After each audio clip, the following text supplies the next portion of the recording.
I'm just trying to get to know our guest, man. Because listen, I'm a big fan of him ever since his last fight, and he flipped off everybody that booed him. Because that's what happened to me my second time fighting the UFC. Where'd you fight? I fought Chuck Liddell for the belt, and I got booed for the first time.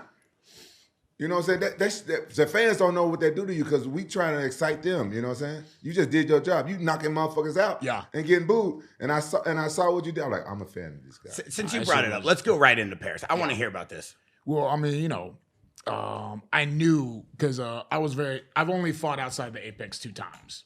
One time was in Charlotte, my hometown, and then the other time was in Paris, the other guy's home country. You know what I mean? There's some niggas in Paris, ain't it?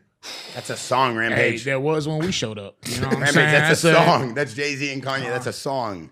We ain't even supposed to be here. You know what I'm saying? What's 50K to a motherfucker like me? Can you please remind me? You know what I'm saying? That's the lyrics of the song.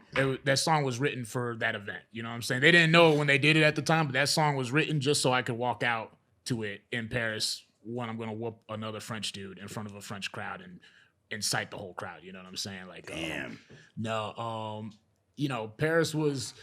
So I just knew just from fighting in Charlotte, like people were booing. They booed Gabe Green out the arena for no reason. You know what I'm saying? We're the second fight on the card. He's the nicest person. You know, he walked out to a gospel song. You know what I'm saying?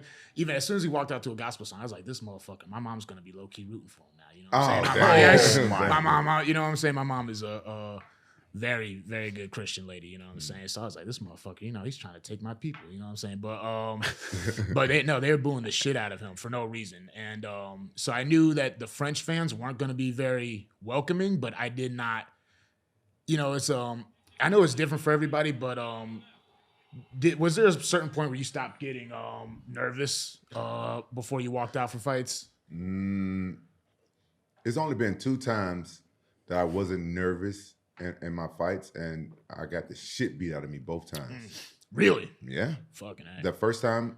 Did you think you were too relaxed? Well, it was just weird. The first time it happened, I had fought in a tournament. So I fought Chuck Liddell, and then 45 minutes later, I fought Vanderlei Silva. The Pride, yeah. Yeah, so I wasn't, for my second fight, I wasn't nervous. Yeah. And then the second time I fought Vanderlei, it was weird. I went through a spiritual awakening. I became like born again Christian and all that stuff. Yeah. And for some reason, I wasn't nervous. Yeah. And I got knocked out. Yeah. So were you saying you were nervous or you wasn't nervous? This was for the ceremonial weigh-ins, like hearing how the crowd was reacting to the non-French fighters versus the French fighters. That was the first time where I was like, oh shit. Like just for the ceremonial weigh-ins, I was like, what the fuck am I gonna do? These people are gonna like boo. And so it was like, I was like, all right, just chill, fucking just like ride the fucking wave. And so it's natural though, bro. Yeah, no, I've watched enough WWE growing up that I know how to, turn on the heel shit as soon as they start booing, like I'm gonna fucking give them something to boo, you know what I mean?